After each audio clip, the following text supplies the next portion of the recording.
하나님의 교훈. 요나서 4장 5절에서 11절입니다. 요나가 성에서 나가서 그 성 동편에 안되 거기서 자기를 위하여 초막을 짓고 그 그늘 아래 앉아서 성읍이 어떻게 되는 것을 보려 하니라. 하나님 여호와께서 박넝쿨을 준비하사 요나 위에 가리우게 하셨으니 이는 그 머리를 위하여 그늘이 지게 하며 그 괴로움을 면케하려 하심이었더라. 요나가 박넝쿨을 인하여 심히 기뻐하였더니 하나님이 벌레를 준비하사 이튿날 새벽에 그 박넝쿨을 씹게 하심에 곧 시드니라. 해가 뜰 때에 하나님이 뜨거운 동풍을 준비하셨고 해는 요나의 머리에 매 요나가 혼곤하여 스스로 죽기를 구하여 가로되 사는 것보다 죽는 것이 내게 나으니이다. 하나님이 요나에게 이르시되 내가 이 박넝쿨로 인하여 성냄이 어찌 합당하냐? 그가 대답하되 내가 성내어 죽기까지 할지라도 합당하니이다. 여호와께서 가라사대 내가 수고도 아니하였고 배양도 아니하였고 하룻밤에 났다가 하룻밤에 망한 이 박넝쿨을 내가 아꼈거든. 하물며 이 큰 성읍 니느웨에는 좌우를 분변치 못하는 자가 12만여 명이요 육축도 많이 있나니 내가 아끼는 것이 어찌 합당치 아니하냐? 군사정권이 막을 내린 후에도 광주 사람들은 광주에 큰 고통을 주었던 사람들을 용납할 수 없었습니다. 그래서 그들이 광주를 방문하는 것을 허용하지 않았습니다.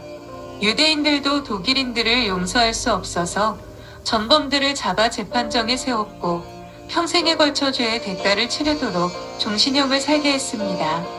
그들은 성형수술을 하고 도망친 사람들, 이름을 바꾸고 도망친 사람들을 끝까지 쫓아가 잡아냈습니다. 이처럼 우리의 정의감은 악한 자를 그냥 용서하고 넘어가는 것을 용납하지 않습니다. 사람은 직장이나 학교 또는 교회에서 누군가 나에게 정신적 육체적 고통을 많이 줄 때 그가 사고라도 당해서 죽지 않나 은근히 바라는 경우가 있습니다. 심지어 그 사람뿐 아니라 그 사람의 가족들까지 죽기를 바라는 경우도 있습니다. 그런데 내가 미워하고 저주한 그 사람이 저주를 받기는커녕 오히려 축복을 받아 잘 사는 것처럼 보일 때 그런 상황을 용납하기가 쉽지 않습니다. 나에게 고통을 준 사람은 악한 사람이므로 당연히 망해야 한다는 복수의 감정이 마음속에 있기 때문입니다. 하나님의 은혜가 임할 때 가장 먼저 나타나는 변화는 생각의 변화입니다. 하나님의 은혜가 임하면 무엇이 선이며 무엇이 죄인지 깨닫게 됩니다. 이러한 깨달음은 변화된 삶을 사는데 가장 우선되는 요소입니다. 그러나 문제는 이렇게 깨닫고 나서도 깨닫기 전과 동일한 상태에 빠질 때가 너무 많다는 것입니다. 그래서 생각 다음으로 변해야 할 것이 감정입니다. 즉 무엇이 선한 것인지 알 뿐 아니라 그 선한 것을 좋아하고 사모하는 감정, 무엇이 악한 것인지 알 뿐 아니라 그것을 혐오하고 미워하는 감정이 생겨야 한다는 것입니다. 이런 감정의 변화는 변화된 삶을 계속 살아갈 수 있게 만드는 원동력이 됩니다. 깨닫는 것만으로는 충분치 않습니다. 그 깨달음이 감정의 변화로 연결되어야 합니다. 거룩한 모임을 사모하고 기도와 봉사를 좋아하며 남 험담하고 나쁜 짓 하는 것을 미워하는 마음으로 연결되어야 합니다. 그러나 이러한 감정의 변화는 너무 빨리 끝나버릴 수 있다는 것이 문제입니다. 생각의 변화, 감정의 변화보다 더 중요한 것은 다른 이들을 보는 눈 자체가 달라지는 것입니다.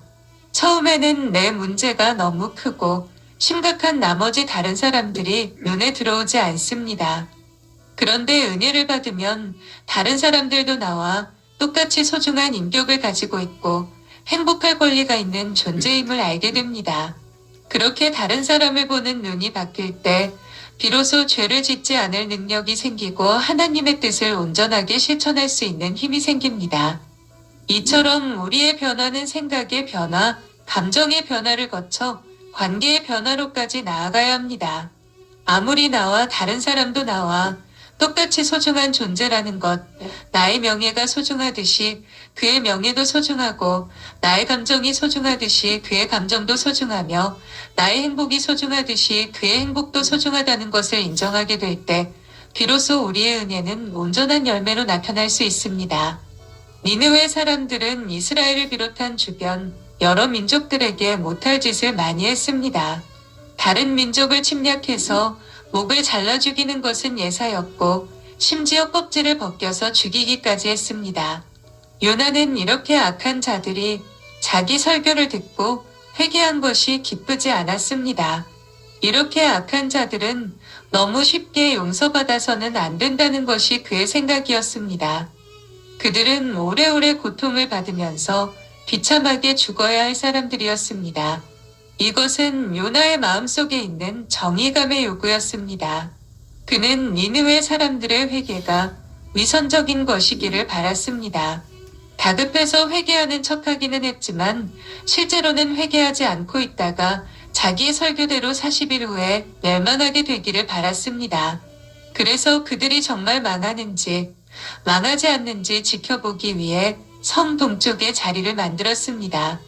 그때 하나님은 아주 작은 사건을 통해 요나만 알아차릴 수 있는 아주 작은 사건을 통해 요나의 정의감이 얼마나 이기적인 것인지, 아무리 악한 짓을 하고 타락했으며 인생 밑바닥까지 내려간 사람이라 하더라도 그의 생명이 얼마나 소중한 것인지 깨우쳐 주셨습니다. 요나는 하나님의 말씀을 외친 후 니느웨 성의 장래가 과연 어떻게 되는지 지켜보기 위해 성 동편에 자리를 하나 만들었습니다. 왜 그렇게 했습니까? 한편으로는 회개를 촉구하는 설교를 했지만 다른 한편으로는 이렇게 악한 짓을 많이 한 사람들은 너무 쉽게 용서받아서는 안 된다는 정의감을 가지고 있었기 때문입니다. 5절입니다. 요나가 성에서 나가서 그 성 동편에 안되 거기서 자기를 위하여 초막을 짓고 그 그늘 아래 앉아서 성읍이 어떻게 되는 것을 보려 하니라.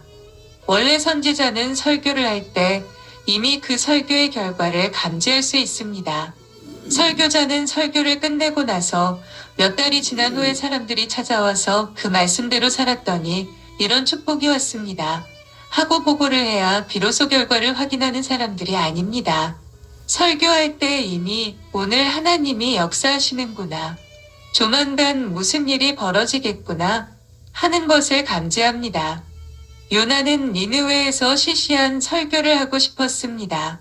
능력 있는 설교를 해서 그들을 회개시키고 싶지 않았습니다. 그런데 놀랍게도 설교를 시작하자 자신이 미처 예상치 못했던 능력과 권세가 임하면서 말씀에 불이 붙었습니다.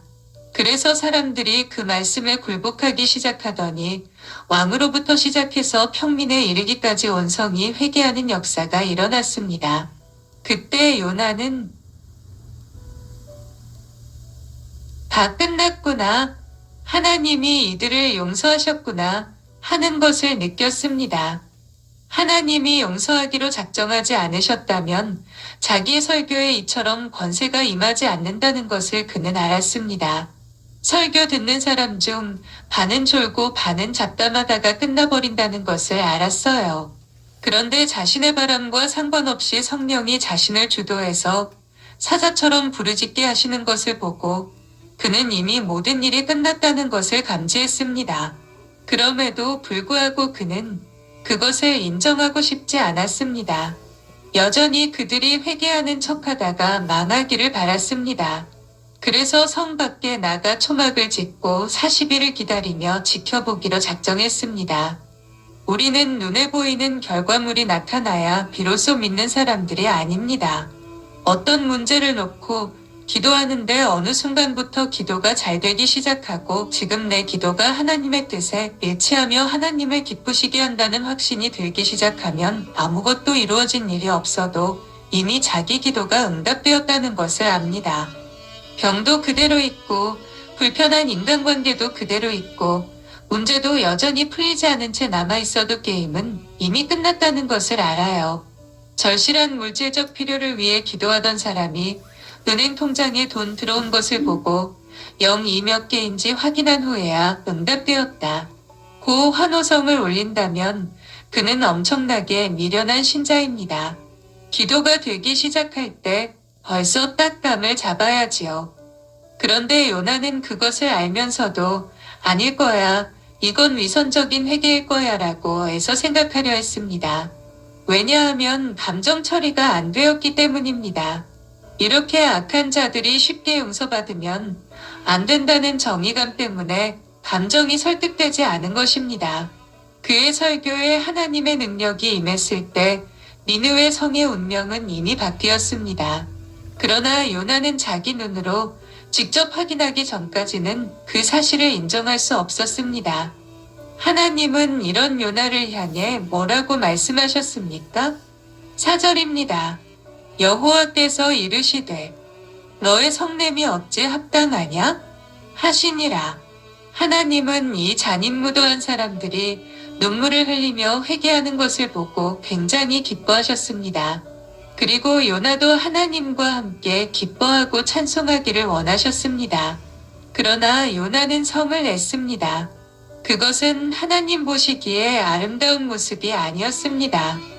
우리는 이와 비슷한 경우를 탕자의 비유에서 찾아볼 수 있습니다.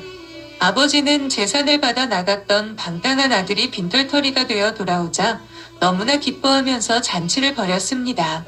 그러나 큰아들은 성을 냈습니다. 제멋대로 재산을 가지고 나가 여자들과 어울려 실컷 못된 짓 하다가 돈이 떨어지니까 거지꼴로 돌아온 아들을 이렇게 대접해야 옳으냐는 것입니다. 큰아들의 분노는 정의감에서 나온 것이었습니다. 못된 짓을 한 아들은 벌을 주고 자기처럼 열심히 일한 아들에게 잔치를 베풀어주는 것이 정의가 아니냐는 것입니다. 그의 정의감은 동생이 돌아온 것을 기뻐하지 못하게 만들었습니다. 그러나 하나님은 요나에게 정의감보다 훨씬 높고 귀한 것이 있음을 가르쳐 주십니다. 그것은 사랑입니다. 아무리 정당한 정의감이라 하더라도 죄를 뉘우치고 돌아오는 자에 대한 사랑보다 더 높고 귀할 수는 없습니다. 만약 하나님이 정의감만 중요하다고 말씀하셨다면 우리 중에 구원받을 수 있는 사람은 아무도 없을 것입니다. 하나님은 정의감 위에 사랑을 두셨습니다. 그리고 우리가 아무리 다른 사람들에게 피해를 입고 고통을 당했다 하더라도 변함없이 그 사람들이 잘 되기를 바라는 마음을 가지기를 원하십니다. 하나님이 우리를 만드신 것은 심판하게 하시기 위해서가 아닙니다. 다른 사람을 사랑하고 축복하게 하시기 위해서입니다. 사람은 누구나 정의감을 가지고 있습니다. 어린아이들도 악한 짓을 하는 사람들에게는 분노를 느낍니다. 이것은 정당한 감정이며 하나님이 나누어 주신 형상의 일부입니다. 악한 사람은 망하는 것이 옳습니다. 그러나 하나님은 성도들에게 정의감의 수준을 뛰어넘는 선물을 주셨습니다. 그것은 용서하는 사랑입니다. 하나님은 아무리 못된 사람이라도 그 사람의 입장이 되어보기를 원하십니다. 아무리 못된 사람이라도 그 속 깊은 곳에는 용서받고 싶은 마음, 행복하게 살고 싶은 마음이 있습니다. 하나님은 그 마음을 우리도 느껴보기를 원하십니다. 이러한 사랑을 품으려면 정의감을 뛰어넘어야 합니다. 보통 사람들이 생각하는 수준을 뛰어넘어야 합니다. 그렇지 않으면 절대로 불의한 사람의 회개를 용납할 수가 없습니다. 요나는 자신의 정의감이 옳다고 생각했습니다. 아무리 하나님이시라도 이렇게 쉽게 니느웨 사람들을 용서하시면 안 된다고 생각했습니다. 지금 성 밖에서 니느웨가 망하기를 기다리고 있는 요나는 마치 정의의 사자처럼 보입니다. 그러나 하나님은 한 작은 사건을 통해 요나가 느끼고 있는 그 위대한 분노나 정의감의 실체가 과연 어떤 것인지 보여주셨습니다. 6절에서 8절입니다. 하나님 여호와께서 박령쿨을 준비하사 요나 위에 가리우게 하셨으니 이는 그 머리를 위하여 그늘이 지게 하며 그 괴로움을 면케하려 하심이었더라. 요나가 박넝쿨을 인하여 심히 기뻐하였더니 하나님이 벌레를 준비하사 이튿날 새벽에 그 박넝쿨을 쉽게 하심에 곧 씻으니라. 해가 뜰 때에 하나님이 뜨거운 동풍을 준비하셨고 해는 요나의 머리에 쬐매 요나가 혼곤하여 스스로 죽기를 구하여 가로되 사는 것보다 죽는 것이 내게 나으니이다. 하나님은 정의감에 불타서 니느웨 성의 회개를 인정하지 못하는 요나를 위해 3가지 소도구를 준비하셨습니다. 첫째로 준비하신 것은 박넝쿨이었습니다. 여기에서 박넝쿨로 번역된 티카이오는 우리가 생각하는 박넝쿨이 아닙니다. 이 단어는 구약 성경을 통틀어 요나서 한 곳에만 등장하는 것으로서 구체적으로 어떤 식물인지 알 수 없습니다. 아마 요나가 만든 초막 위에 그늘을 들이울 수 있으려면 넝쿨이 있는 식물이었으리라는 추측으로 박넝쿨이라고 번역했을 것입니다. 그러나 저는 요나가 만든 것이 초막이었다고 생각지 않습니다. 아마 깔고 앉을 수 있을 정도의 자리였을 것입니다. 그 옆에 그늘이 될 만큼 잎사귀가 넓은 일년생풀이 생겼던 것 같습니다. 박넝쿨보다는 오동나무처럼 잎이 넓은 식물이 아니었을까 합니다. 어쨌든 이런 식물이 생긴 것을 보고 요나는 아주 기뻐했습니다. 이 식물이 그에게 꼭 필요한 그늘을 만들어 주었기 때문입니다. 요나는 지금 40일을 견뎌야 합니다. 이 떼약볕에 40일을 버티기가 얼마나 힘들겠습니까? 그런데 난데없이 식물이 하나 생겨나서 그늘을 만들어주니 그보다 더 반가운 일이 없었습니다. 그런데 하나님은 또 다른 소도구를 준비하셨습니다. 그것은 벌레였습니다. 벌레는 사정없이 식물의 줄기를 씹어서 말라 죽게 만들었습니다. 하나님은 마지막으로 뜨거운 사막에 동풍을 동원하셨습니다. 요나는 식물이 시들어 버린 상태에서 뜨거운 바람에 그대로 노출되어 버렸습니다. 그러자 분노가 다시 폭발했습니다. 그는 너무나 화가 난 나머지 스스로 죽기를 구했습니다. 지금 하나님은 요나를 깨우치기 위해 시청각 자료들을 사용하고 계십니다. 대개 어른들에게는 시청각 자료를 잘 쓰지 않습니다. 다 큰 어른들한테 식물 그림 보여주고 벌레 보여주고 바람소리 흉내내면 애들 취급하냐? 하면서 별로 좋아하지 않습니다. 그러나 어린이들에게는 벌레 한 마리만 보여주어도 큰 효과가 있습니다. 벌레 한 마리만 잡아서 손바닥 위에 올려놓고 보여주어도 절로 은혜를 받지요. 요나는 박넝쿨 하나에 굉장히 기뻐했습니다. 그러다가 벌레 한 마리 때문에 또 엄청나게 분노하고 있습니다. 이 그늘에 의지해서 40일을 버텨야 하는데 나쁜 벌레가 나타나서 갉아먹는 바람에 안식처가 없어져 버렸습니다. 그러자 죽고 싶을 만큼 큰 분노가 솟구쳤습니다. 이 나쁜 버러지야. 너 조상이 누구야? 그러니까 내가 버러지지. 평생 버러지 짓이나 해먹어라. 하면서 마구 화를 냈습니다. 사람들은 덥고 짜증스러울 때 미치겠다는 말을 쉽게 합니다. 현대인의 특징은 불편한 상태를 참지 못하는 것입니다.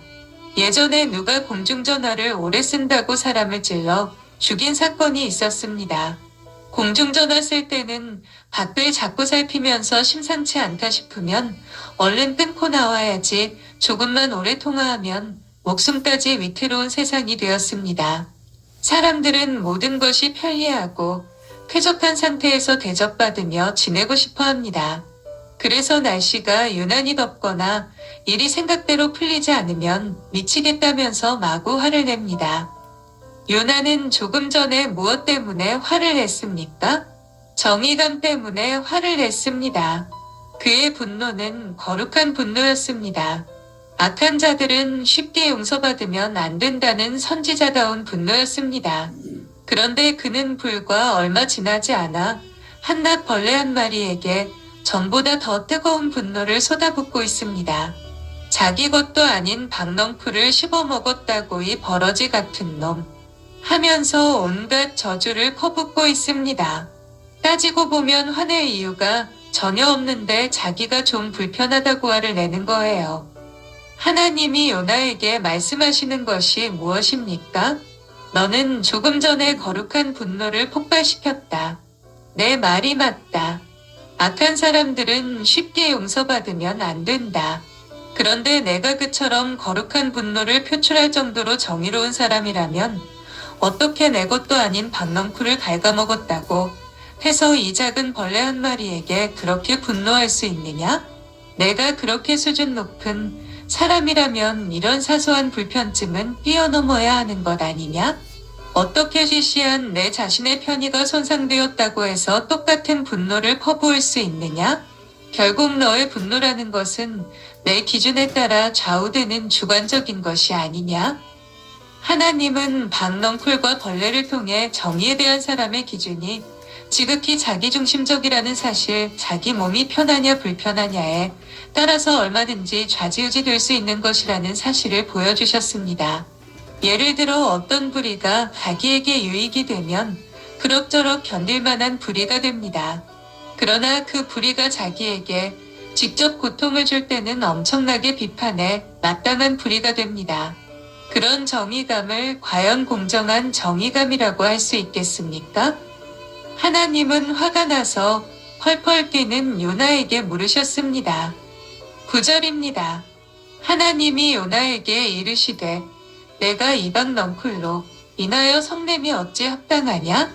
그가 대답하되 내가 성내어 죽기까지 할지라도 합당하니이다. 사람이 자기의 참모습을 보려면 스스로 남들을 어떻게 대하고 있는지 살펴보면 됩니다. 사람은 자기 상태가 좋지 못할 때 주변 사람들에게 화낼 핑계거리를 찾습니다. 그래서 작은 실수라도 찾아내면 엄청난 분노를 터뜨립니다. 왜 그렇게 분노를 터뜨립니까? 지금 자기 자신의 상태가 못마땅하기 때문입니다. 화낼 사람이 없으면 짐승들에게라도 화풀이를 합니다. 때로는 멀쩡한 성냥개비를 뚝뚝 부러뜨리기도 합니다.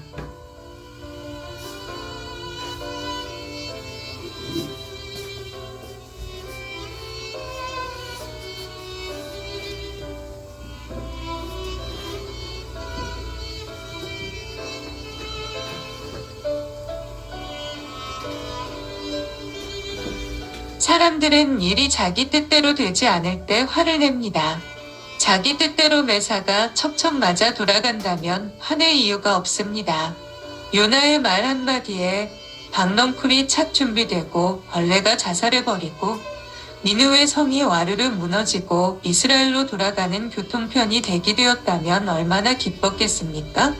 그러나 세상 일이 늘 자기 뜻대로만 움직일 수는 없습니다. 그러니까 화를 내고 짜증을 부리고 신경질을 내는 것입니다. 우리가 자주 잊어버리는 사실이 무엇입니까? 우리는 결코 절대자가 아니라는 것입니다. 우리는 틱트리오 한 개를 가진 피조물입니다. 따라서 모든 것이 우리 뜻대로 되지 않는 것이 당연한 것입니다. 오히려 모든 일이 우리 뜻대로 움직이면 큰일이지요.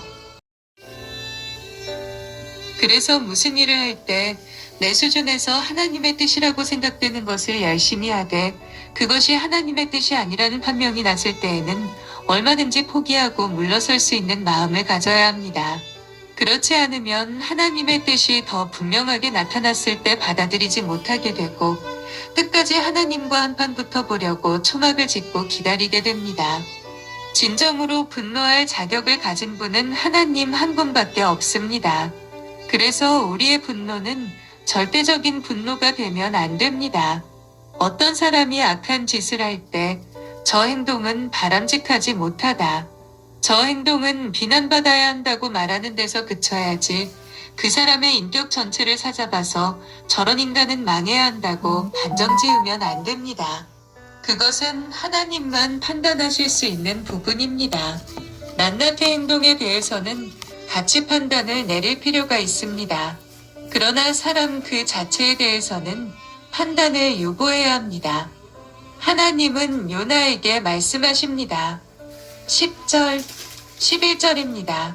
여호와께서 가라사대 내가 수고도 아니하였고 배양도 아니하였고 하룻밤에 났다가 하룻밤에 망한 이방 넝쿨을 내가 아꼈거든 하물며 이 큰 성읍 니느웨에는 좌우를 분변치 못하는 자가 12만여 명이요 육축도 많이 있나니 내가 아끼는 것이 어찌 합당치 아니하냐?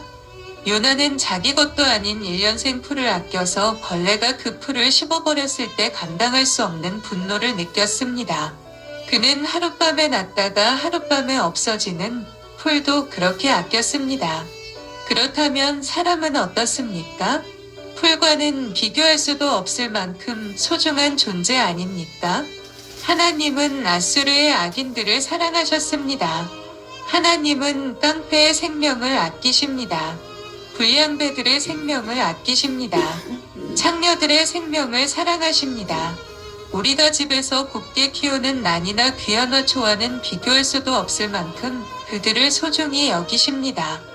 요나가 가졌던 편견이 무엇입니까? 하나님은 이스라엘만 사랑하셔야 한다는 것입니다. 이스라엘 백성이 아닌 사람들, 하나님을 모르는 악한 사람들은 얼마든지 망해도 좋다는 것입니다. 그러나 하나님이 이스라엘 백성들을 사랑하신 이유가 무엇입니까? 하나님이 사랑할 이유가 없는 이스라엘 백성들을 그토록 사랑하신 것은 그들을 통해 이방인들도 담대히 그분 앞에 나아오게 하시기 위해서였습니다. 사람들은 자신의 마음이 옹졸하니까 하나님의 마음도 옹졸한 줄 압니다. 내가 하나님을 미워하니까 하나님도 나를 미워하겠지라고 생각해요. 그래서 하나님은 수없이 실수하고 수없이 죄를 짓는 이스라엘 백성들을 무한히 용서하심으로써 하나님을 반역하며 악하게 살아온 이방인들도 그 앞에 나아올 수 있음을 깨우치셨던 것입니다. 구약 성경을 보면 하나님이 이방인들을 몰살시키시는 모습을 많이 볼 수 있습니다. 그러나 그것은 그들이 뉘우치지 않은 죄 때문에 심판하신 것으로서 마지막 날에 있을 보편적인 심판을 예시하신 것이지 이방인들이 무조건 미워서 그렇게 하신 것이 아닙니다. 오늘날 우리는 하나님이 우리만 사랑하시고 축복하셔야 한다. 예수 믿지 않는 사람들은 복받을 가치도 없다는 오해를 하기 쉽습니다. 그러나 참으로 하나님의 은혜를 받고 나면 한 사람 한 사람이 다 소중한 존재로 보이기 시작합니다. 내가 내 욕심으로 상처를 주기에는 그들의 인격이 너무나 귀하고 그들의 행복이 너무나 소중하다는 사실이 눈에 들어올 때 비로소 사람은 죄를 이기고 하나님이 주시는 사랑의 열매를 맺게 되는 것입니다. 하나님은 좌우를 분변치 못하는 어린아이들만 12만 명이 넘는다고 하십니다. 좌우를 분변치 못한다는 것은 왼쪽 오른쪽을 구별하지 못한다는 뜻입니다. 니느웨 성에는 옳고 들은 것은 고사하고 왼쪽 오른쪽도 모르는 어린아이들만 12만 명이 넘었습니다. 또 하나님은 이방인들의 자녀들 뿐 아니라 그들의 재산도 소중히 여기셨습니다. 우리는 다른 사람의 재산을 하찮게 생각하기 쉽습니다. 그러나 내 재산이 소중한 만큼 다른 사람의 재산도 소중합니다. 내 시간이 소중한 만큼 다른 사람의 시간도 소중합니다. 내 인격이 소중한 만큼 다른 사람의 인격도 소중합니다. 내 감정이 소중한 만큼 다른 사람의 감정도 소중합니다. 하나님이 요나에게 말씀하고 계신 것이 무엇입니까? 너는 이 박넝쿨 하나 하룻밤에 났다가 하룻밤에 없어지는 풀 한 포기를 이렇게 아꼈지만 나는 내가 그토록 망하기를 바라는 이 사람들, 어린아이들, 말 못하는 짐승들을 소중히 여긴다는 것입니다. 하나님만이 분노할 수 있는 권리가 있습니다. 그 하나님이 분노하지 않고 참으시는데 우리 인간이 무슨 정의감을 내세우면서 사람들의 멸망을 요구할 수 있겠습니까? 오늘 우리는 토기장이 되신 하나님이 우리의 그릇을 넓히셔서 우리 자신의 육체적인 편의에 집중되어 있는 사랑을 확대해 주시기를 기도해야 합니다. 우리는 사랑을 해도 굉장히 이기적인 사랑을 합니다. 그러면 하나님이 벌레를 보내셔서 내가 귀중히 여기는 것을 씹어먹게 하실 것입니다. 내 시간을 이기적으로 아끼면 내 시간을 씹어먹게 하실 것입니다. 내 취미를 이기적으로 아끼면 내 취미를 씹어먹게 하실 것입니다. 내 돈을 이기적으로 아끼면 내 돈을 씹어먹게 하실 것입니다. 그리하여 작은 이해관계에 울고 웃는 우리 자신의 모습을 보게 하실 것입니다. 우리는 다른 사람의 악한 행동에 일시적으로 분노할 수 있습니다. 그러나 사람 자체를 정죄해서는 안 됩니다. 아무리 악한 사람도 그 속에 존귀한 하나님의 형상을 가지고 있으며 사랑받기 원하고 존경받기 원하며 용서받기 원하는 마음을 가지고 있다는 사실을 기억해야 합니다. 이 세상 사람들 중에 소중하지 않은 사람은 한 명도 없습니다. 이 세상 사람들 중에 불행해지기 위해 태어난 사람은 한 명도 없습니다. 신불신을 막론하고 우리는 모두 행복한 삶을 살 권리가 있는 가치 있는 존재들입니다. 하나님은 한 사람 한 사람뿐 아니라 그들이 가지고 있는 사소한 것들까지 귀중히 여기십니다. 하나님이 원하시는 것이 무엇입니까? 우리 믿음의 형제와 자매들이 아무쪼록 선한 마음을 가져서 나의 작은 것이 소중하다면 저 사람의 작은 것도 소중하다. 나의 명예나 인격이 소중하다면 저 사람의 명예나 인격도 소중하다. 내가 다른 사람에게 대접받기 원한다면 그 사람도 나에게 대접받기 원한다. 내 시간이 아까우면 다른 사람의 시간도 아깝다는 마음으로 행하는 것입니다. 이 세상의 남에게 손가락질 당하고 욕, 얻어먹기 위해서 태어난 사람은 한 명도 없습니다. 하나님이 우리의 그릇을 넓혀주시도록 기도합시다. 그래서 아무리 악한 사람이라도 미워하지 않고 용서하며 사랑할 수 있도록 기도합시다. 그렇게 될 때 온전한 성령의 열매가 맺힐 줄 믿습니다. 아멘.